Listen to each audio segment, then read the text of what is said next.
É uma satisfação muito grande recebê-lo. Marrequinho, é isso? Obrigado, Bocage. Não é Marrequinho? Marrequinho. Marrequinho. Gilberto, um prazer recebê-lo aqui. Obrigado, Bocage. Obrigado, Carlos. É um prazer enorme podendo estar aqui com vocês e falando um pouquinho de futebol. Você jogou 2 Copas do Mundo. 2. Como é que é a emoção de jogar uma Copa do Mundo? Você marcou gol em Copa do Mundo. É indescritível, cara, porque assim, você está realizando primeiro, era meu sonho. Um dos meus sonhos era esse, né? Vestir a camisa da seleção brasileira, ir para uma Copa do Mundo e ser campeão. Eu não consegui, porque eu fui em 2 e não consegui. E aí gera um pouco me gerou, né? Um pouco da frustração durante um período da vida. Principalmente, acho que em 2010, quando a gente perdeu para a Holanda.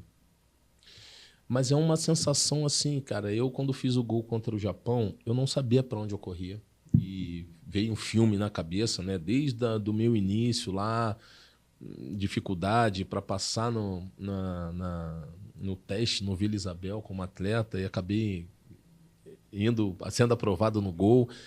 E é uma sensação, assim, uma explosão de sentimento. Você quer chorar, você quer rir, você quer abraçar quer abraçar todo mundo, você quer, sei lá, fazer coração para a família. E é assim, eu não consigo te definir o que era estar ali naquele momento. Quem foi a primeira pessoa que chegou em você? Eu lembro que foi o Juninho Pernambucano. Porque eu saio correndo assim, meio com o olho fechado, braços abertos, e aí o Juninho me segura. E eu já tinha jogado com o Juninho também no Vasco.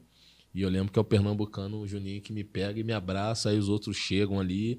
Porque, assim, eu fui para a Copa, Carlos, sabendo que não ia ter a oportunidade de jogar. Era reserva do Roberto Carlos. Só do Roberto Carlos.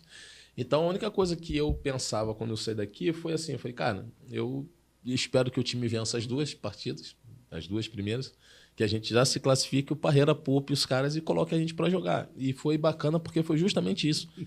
No Brasil ganhou as 2. Cabeça, né? Não, Bocage, não tem jeito. Senão eu não ia jogar nunca a Copa. Né? Eu sou reserva só do melhor lateral esquerdo do mundo.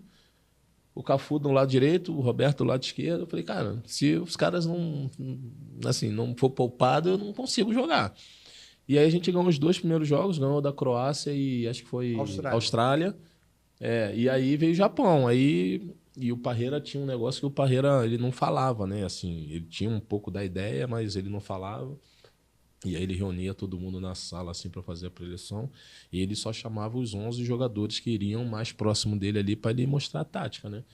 Como a gente jogaria com o Japão. E aí ele me chamou. Eu falei assim, meu Deus do céu. É hoje? É hoje. Aí você começa a ficar meio assim, né? Porque você começa a falar, ai meu Deus do céu, eu não posso falhar, né? É o mundo inteiro te olhando ali, né? O Japão não pode nem pensar em fazer gol pelo meu lado. 4-1, claro que você lembra muito bem de como foi o gol. Não, então, a bola sai dos pés acho que não sei se é o Lúcio que recua pro Dida. O Dida inverte o jogo, ele recebe do lado direito, o Dida inverte pro lado esquerdo, eu recebo essa bola, conduzo um pouquinho, passo essa bola pro Robinho, o Robinho toca, eu toco na paralela, o Robinho toca no meio pro Ronaldo e eu faço a ultrapassagem e o Ronaldinho me acha já na frente, eu só domino e chuto cruzado, né? Assim, Bocage é um gol que para mim representa muito, né? Porque eu tava jogando ao lado só de jogador nível top, assim, né? Então, 2006, uma das melhores seleções que a gente teve. E a gente tava muito confiante, porque 2005 a seleção brasileira teve um ano maravilhoso, teve um ano especial, foi campeão da Copa das Confederações também e tal. E 2006 era uma coisa assim, a gente não é que tenha tido um pouco de soberba, mas a gente entendia que era um grupo forte e que poderia conquistar a Copa tranquilamente. O que eu sempre falo, né? O que eu sempre comento quando me perguntam, o que você acha que faltou? Nem é que a preparação tenha sido ruim. O problema foi que Vegas realmente foi uma coisa meio doida, assim, porque era muita gente em Vegas. Eu lembro que teve um treinamento... Castelo, né? Eu lembro que teve um treinamento que... Eram 15 mil pessoas assistindo o treino da seleção, um jogo treino contra a equipe juvenil do Fluminense. O pessoal invadindo o gramado lá, o campo, e era muita festa, era muito oba-oba, não dentro do grupo, mas ao redor, né? Então, eu acho que a preparação talvez não tenha sido a melhor por esse motivo. Mas é isso, faz parte também do jogo e a gente acabou sendo eliminado ali para a França. Então, muitos dizem, desculpe, que o problema foi a escalação. O Parreira tira o Adriano, coloca o Juninho Pernambucano, adianta o Ronaldinho Gaúcho, e aí o técnico da França fala, pô, eles estão com medo. Tiraram um atacante que era o imperador. E que assim, o Adriano também estava vivendo um momento espetacular também desde 2005, e aí o né? Brasil perde de 1-0. E assim, eu acho que foi um jogo em que o Zidane jogou muito, porque também não vinha bem, a França também não vinha bem na competição, e nesse jogo específico acho que o Zidane jogou demais. Aí muitos atribuíram ao lance do gol do Henry, que o Roberto estava ali ajeitando o meião, e que ele, com razão, fala que ele não tinha nada a ver com aquilo, realmente não tinha. Mas eu acho que, assim, Bocage, quando a coisa tem que acontecer, né, a gente tenta aqui arrumar, foi isso, foi aquilo e tal, mas a realidade é que a França venceu, a gente foi eliminado com uma seleção, talvez uma das melhores, que a seleção brasileira já tenha formado, mas não conquistou, né? E aí faz parte do processo.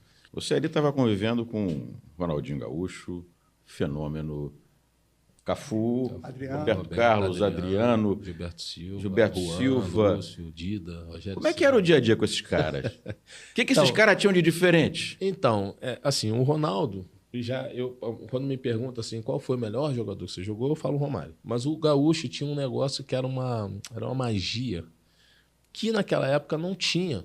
Era algo assim que ele ficava ali, acabava o treino, ele pegava a bola, fazia um malabarismo, e o Robinho ali do lado dele tentando fazer também, e ele sempre vinha com uma novidade, uma coisa nova. E aí parava todo mundo depois do treino para ficar olhando assim, o Ronaldo ficava admirando e tal. E era diferente. E o ambiente da seleção é assim, hoje os meninos vão para a seleção, né, e tal, eu digo que era o melhor possível. Todo mundo queria estar ali, todo mundo queria se reencontrar, todo mundo queria contar um pouco de conversa. E eram jogadores protagonistas, eu não era. Eu fazia os meus golzinhos ali no Hertha, mas o Marcelinho Paraíba era o protagonista. E era ele que decidia os jogos pra gente.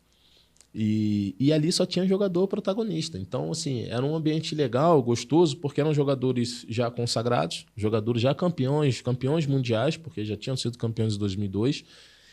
E era um ambiente bom de estar, né? Então, às vezes saía a convocação, ficava olhando, né? Que hoje não tem essa coisa das mídias sociais, do Instagram, né? Para ficar acompanhando, era só ali mesmo, ficava esperando ali o Jornal do Nacional para, pô, Parreira fez a lista e tal, aí tu ficava olhando, tô na lista, pô, maravilha e tal. E aí era bom porque eu sabia que ia encontrar aquelas pessoas naquele ambiente gostoso ali. Então, era um ambiente muito bom. Era um ambiente muito bom. Você falou do Romário, do Fenômeno, do Gaúcho. do Mago, né? Que era chamado de Mago. Gaúcho. E o Fenômeno? Não, então, assim, eu joguei muito contra o Ronaldo Futsal. O Ronaldo é algo assim, fenômeno. Fenômeno. Como goleiro ou já na linha? Não, eu já na linha. O goleiro seria pior ainda. Eu já na linha. Mas Bocage, assim, eu falo que porque o Romário, para mim, o Romário tinha uma coisa que eu joguei com o Romário no Flamengo e no Vasco. O Romário tinha uma parada que ele chegava, a gente via a entrevista, né, e tal, aí o Romário falava assim, torcida do Flamengo pode ir pro Maracanã, que vai ser 2-0, eu vou fazer 2 gols.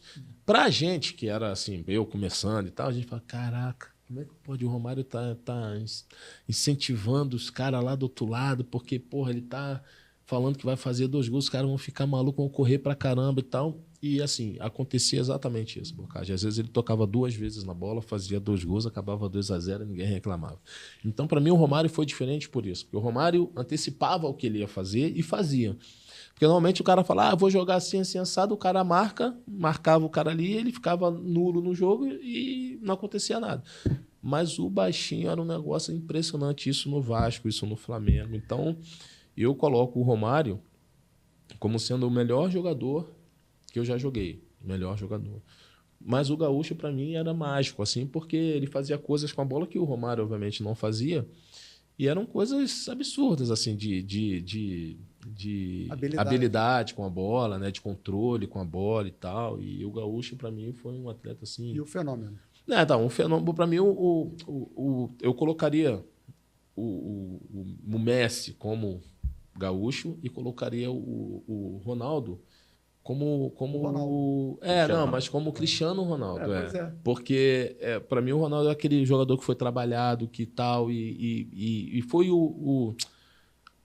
digamos, o diferente. Porque naquela época você não tinha jogador com tanta velocidade assim. O Ronaldo, o fenômeno, foi esse atleta. Ele era forte. O campeonato italiano, você sabe, que eram zagueiros bem fortes e rápidos. Então o Ronaldo atropelava os caras. O Ronaldo, que é diferente do Romário. O Romário não fazia isso que o fenômeno fazia, mas era clássico. Chegava ali naquela entrada da área ali, ele fazia o giro em cima do zagueiro, né? Fazia aquele giro para dentro e tocava de biquinho e tal. E o Ronaldo não, o Ronaldo já vem na sequência com essa ideia, né, assim, do jogador melhor preparado, né, o jogador mais atleta do que propriamente um jogador como o Romário era, entendeu? E é legal você falar de comparar Messi com o Ronaldo Gaúcho, porque o Messi viu o Gaúcho jogar há muitos anos, né, no Barcelona. Ele era moleque vendo o ídolo lá, né? Ele aprendeu muito. O Ronaldo, para mim, é o cara diferente. Romário.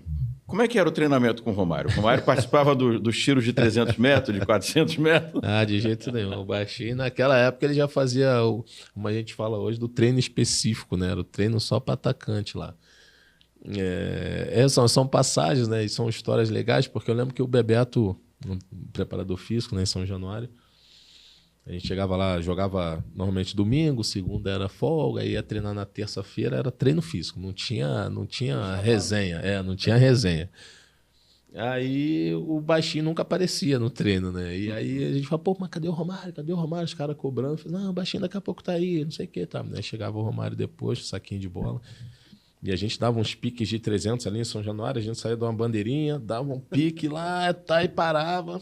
Aí o Bebeto vinha pra cá, a gente disparava do lado de cá, vinha, parava, e o Romário nada, e o pessoal, cadê o Romário? Cadê o Romário? Daqui a pouco chegava com um saquinho de bola. Aí ficava o Paulo César Guzmão, né? Parado na trave, rolando só pra ele, assim, na marca do pênalti, isso a gente dando pique de 3. Mas aí é o que eu te falo, Bocage, assim, o Romário fazia esse treino específico, e quando a bola vinha era de primeira, era de bico, era de coxa, e o Romário fazia os gols. Então não tinha como a gente reclamar, assim. Às vezes chegava num jogo, tu dava um passe, um palmo do pé do Romário, e ele, Giba, dá no meu pé. Eu falei, meu Deus do céu, mas foi um palmo só, não dá pra esticar a perna. E acabava que depois tu cruzava, e às vezes eram aquelas bolas que você achava que a bola era mais do zagueiro, ele conseguia, com o tamanho que tinha, antecipar o zagueiro e fazer gol, e acabava 1-0, 2-0 com o gol do Romário, então não tinha como reclamar do baixo. Qual era o problema do palmo à frente? Porque tinha que ser em cima dele, porque se tu jogasse do lado, ele não esticava o pé, assim, tinha que ser no pé dele, porque aí... E eu falava, porra, assim, semana passada correndo igual um maluco aqui, pique de 300, agora eu dou um passe do lado dele, ele não quer correr, né? Mas ninguém podia reclamar com baixo, porque a gente sabia que em qualquer momento tem essa passagem uma história com o Celso Roth também, que dava um treino com 10 no Vasco lá e tal. Os caras, pô, mas a gente vai treinar com 10? Eu falei, não, a gente não vai, a gente vai só armar, porque quem vai fazer o gol é o Romário. O Romário entrou no treino, acabou o jogo, sei lá, 3-0, né, no treino, porque o Romário só chegou depois e conseguiu fazer o gol. Eu estava armando o time taticamente que só para a entrada do Romário. Então, assim, para mim o Romário foi um cara... Eu fui muito, muito feliz, assim, Bocage, de ter, na minha trajetória, ter convivido com o Romário, com o Bebeto. Eu joguei pouco com o Renato Gaúcho, mas eram uns caras da época... Tem uma história de um rachão top, né? Que o Romário pede pro goleiro sair? O Júlio César, talvez? Tem também. Não, o Romário mas o Romário tinha isso, né? O Romário tinha muita moral, né? Assim, olhando hoje alguns podcasts, o Iranildo já contou muita história do baixinho, né? E ele tinha muito isso. Assim, a gente treinando o rachão, o Romário gostava de apostar, né? Pegava lá uns 2 zagueiros lá que tinha e tal. Isso no Flamengo. Aí ele gostava de apostar e tal. Pô, vamos apostar, não sei o que. E aí começa a escolher o time, o Júlio no time dele, aí começa o time fazendo 1, 2, 3. Aí falou, goleirão, pode sair. O Júlio, novo, né? Tinha acabado de chegar no profissional. Aí falou, pô, baixo, mas pode sair. Pô, tá 3-0, os caras, tu não vai na bola uma vez e tal. Falei, pode sair. Mas assim, o Romário tinha muita moral. A gente não falava muito com o Romário, não, porque senão Assim, ficava meio até com medo de falar, com medo de sair do time. De goleiro? O Júlio César. O Júlio César. 3 gols. O Júlio César, né? E aí... Ele jogava na linha também. Também não. O Júlio jogou muito futsal também, né? Agarrou muito também no Grajaú Calta. Romário e Edmundo no dia a dia do Vasco, era bacana? Era difícil. Era muito difícil, Bocage. Nossa Senhora. Eu peguei os dois assim. Porque quando o Romário chegou, na realidade eu já estava no Vasco, o Edmundo também, e o Romário chegou, né? E aí eu já sabia, assim, que... Você é amigo dele. Não, eu era amigo dos dois, né? Assim, amigo, eu não sou amigo íntimo, mas tinha relação com os dois aí, dia a dia de trabalho e tal. E eu sabia que, assim, agora a coisa vai, né? Tô Romário e Edmundo, o negócio vai ficar bom aqui, vamos ganhar tudo, né? E tal. E aí a gente foi jogar um estadual, e aí teve o pênalti lá, acho que foi contra o Bangu, Olaria, eu não me lembro, cara. E aí, aquele negócio de, não, deixa que eu bato, eu já tô batendo, e uma confusão. Eu falei, agora danou-se. Aí ali criou-se, né, aquela história lá do príncipe. Do príncipe lá com o Eurico, né? E aí ali a coisa deu uma degringolada. E assim, eu tinha até medo, assim, no rachão, né? Que tinha muito, né? Hoje já não tem tanto, mas qual time que você vai ficar? Tinha medo de escolher o colete do Romário, Edmundo ficar bravo comigo, ou de pegar do Edmundo e o Romário ficar bravo comigo. Mas não foi só, não. O próprio Amaral conta essa história, né? Porque era difícil, assim, né? Tocava para um, tocava para o Edmundo, o Romário ficava chateado com ele. Se ele tocasse para o Romário, o Edmundo ficava pé da vida. Aí falava que chutava no gol, que era mais fácil. Mas eu falo que Você passou por isso em campo? Não, eu não passei, não. Mas o porque o Romário jogava mais do seu lado, né? Mas assim, eu não tinha esse problema com nenhum dos dois, nunca tive, assim, né? Você pega a bola, você passa para quem tá melhor colocado e tal, rachão, não tinha problema. Pegava a camisa mas no rachão eu batia a bola do outro lado. Eu esperava sobrar o colete e pegava o Bocage, porque era um negócio bem difícil mesmo. Porque ali em São Januário, eles, na época o Silveira, né, e o Jair Bragança, eles dividiam o campo ali em São Januário e eles colocavam a trave nas linhas laterais, né? Para poder diminuir o campo. E aí, quando eles armavam o campo aqui, do lado direito, por exemplo, eu ia pro lado esquerdo e ficava chutando bola, tentando equilibrar para sobrar o colete para poder pegar. Porque se você levantasse o braço para falar, eu vou jogar no teu time, esquece o Romário. Edmundo ficava muito chateado. E se fizesse o mesmo com o Edmundo, o Romário ficava uma fera. Então, assim, foi um momento difícil, assim, ali. Mas eram dois grandes jogadores que acho que depois até se acertaram depois, né? Mais ou menos. Mas aí volta de novo a ficar... Ali é uma relação ali de amor e ódio ali tremendo, né? E uma curiosidade, eu conheço o Edmundo. O Edmundo é outra pessoa, né? Exatamente. Você sabe disso, né? Boa praça, gente finíssima e tal. E assim como o Romário, né? Mas ali os dois, ali eu não sei o que tem ali, que quando os dois se encontram, sai um pouco de faísca. Mas é isso, assim, o Edmundo me surpreendeu. E até hoje, assim, Bocage, eu falo que quem viu o Edmundo jogando assim, vê o Edmundo se tornando hoje um grande comentarista de futebol, você nunca imaginaria, né? Mas o Edmundo é isso, um cara super gente boa praça, gente finíssima, assim, se encontra, assim, é um cara bacana também. Nesse time do Vasco, você jogou também com o Júnior Baiano, não? Peguei Baiano, Mauro Galvão. Pela frente, não. Não, tá maluco. Baiano, Baianinha é gente boa demais também. Porque eu joguei com o Baiano no Flamengo e joguei também no Vasco, né? Então, finíssimo, Alexandre Torres. Os caras me ensinaram, Jorginho, lateral, hoje treinador do Curitiba. Júnior Baiano ou Felipe Melo? Quem você gostaria de pegar pela frente? Nenhum dos dois. Se tivesse que optar. Tá maluco, Bocage. Doido. Não sei, acho que é o Felipe Melo. Por quê? Porque eu acho que o Felipe não ia conseguir me achar, não. O Baiano já é um jogador que tinha uma perna mais longa. Eu acho que se desse um tapa do lado, o carrinho que eu ia tomar era certo e acho que o Baiano ia me achar. O Felipe não. O Felipe acho que não ia me achar, não. Eram uns lances assim meio absurdos, né? Mas o Baiano é outro cara também. Você sabe que é um cara que não é impressionante, mas é ele, o Lúcio. Você senta para conversar com o Lúcio zagueiro, senta para conversar com o Baiano, com o Júnior Baiano, você não diz que é esse personagem todo que eles incorporam dentro do campo ali. Porque são pessoas bacanas, caras com uns papos assim maneiros, papos bons e tal, mas ali o cara se transforma, né? Então, o Moser teve aqui também. O Moser é o outro também. Ele falava que não dava nem bom dia quando entrava em campo. Exato. O Moser vira e mexe, tá lá também na Gávea, lá tá vendo os jogos. Uma resenha maravilhosa, um cara maravilhoso. E eu, assim, eu gostava, né, de participar, porque eu tava meio que sem função, tinha acabado de jogar, então tinha muito jogo de Master. Então, pô, o Quiquinho, né, que tomava conta lá do Master do Flamengo, me chamava, pô, que gostoso era estar ao lado do Adílio. Imagina. Né? Assim, era uma pessoa muito especial, o cara tá sempre, assim, é ensinamento para a vida, né? Porque o Adílio não parava, as pessoas chamavam ele levantava autógrafo e rindo o tempo todo e nunca se sentia cansado, nunca ficava chateado. Pô, Andrade, assim, pô, são os caras que hoje são campeões mundiais no Flamengo e que eram referências, que são referências na realidade, né? Porque o legado não termina, né? Então, e com uma simplicidade impressionante, assim. Qual foi a eliminação pior?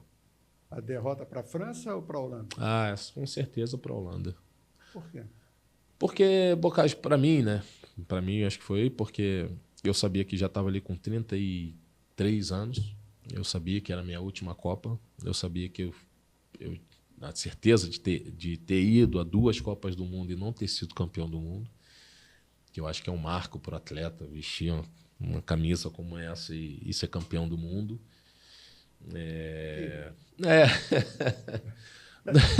Eu consegui, depois de muito tempo eu consegui, Bocage, um sub-20 do Flamengo. Mas, assim, como profissional, foi uma sensação muito difícil. Assim, eu chorava muito. Eu lembro que a gente acabou o jogo, voltou pro hotel, jantando, o Lúcio chorava demais, Júlio César chorava, quase todo mundo chorando, porque a gente sabia que ali já era uma geração que não ia poder voltar a jogar, né? E óbvio que foi a de 2010 na África e seria 2014 no Brasil. E aí, com 37 anos, seria imaginar, ia ser muito difícil para um atleta da minha idade, né? Chegar lá com 37 anos jogando de lateral, jogar uma Copa do Mundo. E ali acho que foi a derrota mais sentida, porque eu sabia que não ia poder mais estar convivendo com esse ambiente, né? Então, a forma de eu poder voltar, talvez, para a seleção era estudando, me aperfeiçoando ali para estar como coordenador técnico, para tentar voltar para a seleção, para a CBF, e tentar voltar a uma Copa do Mundo e conquistar numa outra função, né? Então, hoje, assim, você está estudando, você está observando, você está fazendo os trabalhos, os cursos da CBF para que, de repente, um dia consiga voltar numa categoria e ser campeão do mundo. Você hoje vê o Felipe Melo no Fluminense. Vejo. Né? Você acha que tem alguma parcela, não digo de responsabilidade, mas no atleta em que ele se firmou depois da Copa? Eu não sei, assim, eu acho que não. Mas eu tenho isso comigo, assim, né, Bocage? A gente, para poder contextualizar, na Copa de 2006, só voltou eu, Parreira, Rodrigo Paiva e eu acho que foi o Wendel, preparador de goleiro. Nós só de, sei lá, um grupo enorme de pessoas, só nós voltamos ao Rio e recebemos a imprensa ali depois daquela derrota para a França. Em 2010, foi a mesma coisa. Voltou Dunga, voltou, acho que o Paiva voltou eu, Felipe Melo, e eu lembro que o Felipe a gente voltou no avião, eu numa poltrona, ele na outra, e a gente veio batendo papo ali muito. Falei, Felipe, agora você tem que ter calma. Por conta da sua expulsão, as pessoas vão falar que você foi culpado, mas no meu olhar você não foi culpado de nada. A gente estava junto, era um grupo, e digo que você nem falhou no gol. Foi um erro coletivo ali e tal, mas no Brasil você sabe como é que tal, as pessoas vão te culpar, e eu falava para ele, na minha opinião, o que é melhor você fazer é você senta, dá uma entrevista e depois você consegue relaxar, porque eu sei que as pessoas vão falar que foi culpa sua. E eu acho que ele fez isso, deu uma entrevista depois coletiva, uma entrevista, acho que foi para Patrícia Poeta, se não me engano, no Fantástico, e colocou ali a posição dele em relação a expulsão em relação ao gol e depois ficou de boa, né? E eu, depois de um tempo, ele tinha uma relação muito grande com o irmão mais novo também, né? O Edmilson, porque jogou com o Felipe Melo no Flamengo. E aí vinha com essa coisa de pitbull, a gente brincava muito na África. E então eu tinha uma relação muito amistosa assim, com o Felipe. Aí eu falo pra ele que ele é um personagem, né? Esse negócio de pitbull, essa coisa. Tu fala, para, tu não bate ninguém, cara. Bate sim. Eu sempre falei isso pra ele, Bocage, você tu não bate ninguém, cara. Tu para, para com isso. Para com isso, cara. E ele tinha muito respeito assim por mim, e eu, obviamente, por ele, né? Esses dias ele até me mandou uma mensagem via Instagram. Pô, consegui te achar aqui e tal. Isso é uma relação boa com o Felipe, mas o Felipe é um molecão que acha que é forte. Eu falo para ele, você acha que é forte, você não é forte, não. Joel Santana, quem é outro personagem? Papai, não, papai. Você era filho do Papai Joel? Não. Mas me ajudou muito. Em 96, quem era filho do Joel era o Iranildo. O Iranildo tinha uma relação. Chuchu, né? Porque ele já tinha tido uma relação com o Iranildo, acho que em 95, também. E aí, com o Iranildo, era um negócio assim absurdo. Mas eu era mais novo também, né? Eu era mais novo junto com o Iranildo, então era muita parceria com o Irã. E aí o Joel acabava... Iranildo tem história. Não, Iranildo tem um monte. O pai dele... Ele só conta dos outros. Não, mas o pai dele bateu com o carro do Romário, ele já contou isso também. O Romário falou que na final contra o Vasco, em 96, se ele desse pelo menos um passe pro Romário, ele não precisava pagar o farol, né? Que o pai dele tinha dado uma ré lá na Gávea, mas estacionamento apertado, o pai dele bateu na BMW do Romário. E foi verdade, né? Porque às vezes as pessoas olham de fora e falam assim, isso aí é história e tal. Mas foi verdade mesmo. O pai dele deu uma ré, quebrou acho que era uma BM 750 do Romário na época, uma baita do carro. E aí o Romário falou, se tu me der um passe... E ele acabou dando um passe pro Romário, e o Romário fez o gol. Ele falou, tá de boa, tá tudo certo, acabou a conversa. Então o Joel tinha essa coisa de chamar todo mundo de meu filho, né, de abraçar e tal. E me ajudou muito, Bocage, assim. Eu acho que o Joel me deu a oportunidade de ser titular do Flamengo, porque eu era reserva do Lira. E, enfim, o papai, seu natalino, é gente boa demais, gente finíssima. Em 96, você foi campeão com o Nélio, com Sávio, Romário e Edmundo. Edmundo não. Edmundo não tava. Foi Amoroso, jogou, Marques jogou. Ah, você jogou com o Edmundo? Não, no Flamengo não. Eu joguei com o Edmundo no Vasco. Ah, você não chegou... O Edmundo no Flamengo já... o Edmundo saiu em 95, se eu não me engano. Que tinha ali o melhor ataque, né? Melhor ataque do mundo. Com Romário, Edmundo e Sávio. Aí o Edmundo sai em 95 e eu chego em 96. Então não peguei. Eu peguei só o Romário e o Sávio. E aí chegou o Marques, chegou o Amoroso, o Zé Maria, né? Depois foi um período ali só para final. Você estava lá na briga do Romário com o Sávio? Não estava. Foi no ano anterior. Foi no ano anterior também. Foi no ano anterior. Aí, assim, o nosso time tinha o Alcir, que veio do Atlético. Era o lateral direito, depois o Zé Maria jogou a final. Era o Jorge Luiz Ronaldão, eu. Tinha Mancuso, Dejair e Iranildo. Jogava às vezes o meu irmão, jogava Marques. E aí era o Romário, o Sávio na frente, né? Então, assim, eu joguei com muita gente boa. Ainda tinha o Pingo, o volante, Aguinaldo. Tinha os meninos subindo, Juan subindo. Bruno Quadro, já depois em 97. Foi um período bacana, assim, que eu conheci a maioria das pessoas que trabalhavam no Flamengo, Dr. Runco, né? Então, assim, foi um período bacana. E você pegou uma geração também que só tinha lateral esquerdo bom, né? Não, eu digo que eu nasci na época errada, né? Porque você joga aí, sei lá, Felipe, Atisson, Fábio Aurélio, Gustavo Neri, Roberto Carlos, Júnior, o César, que foi do São Caetano, Augusto, que jogava na Portuguesa, um baita jogador. Zé Roberto era lateral esquerdo. Verdade. Então, assim, era muito jogador. Era uma safra. Mas é uma safra todo mundo junto e hoje em dia... Então, assim, a gente... Na direita e na esquerda. Assim, a gente percebe que em algumas posições o futebol vai tendo essa escassez, né? A gente até discute, principalmente futebol de base, Onde foi que parou ali, né, essa formação de atleta, por que a gente não consegue e tal. Mas eu acho que está começando a ter um entendimento melhor, assim, tá juntando um pouco dessa questão, dessa metodologia, dessa questão tática com a essência do futebol brasileiro, né, que é esse joga bonito, o jogador driblador, que vai para frente, que dribla e tal. E eu acho que a gente está começando a juntar e pode ser que daqui a um tempo a gente consiga estar revelando mais jogadores. Né? Eu acho que hoje em dia também se exige muito do lateral. Né? O jogo é muito forçado em cima dos laterais. Sim. Acho que antigamente talvez não... Eu acho que hoje tem menos espaço para você jogar com uma velocidade muito grande. Então o cara precisa pensar o jogo. Né? E vai e volta, vai e volta. E todo mundo marca e todo mundo ataca.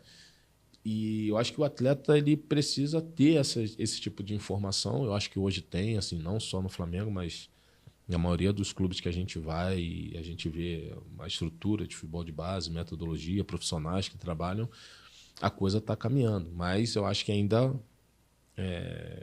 vai levar um tempo para a gente talvez ver a seleção brasileira novamente aí sendo campeão do mundo. Assim.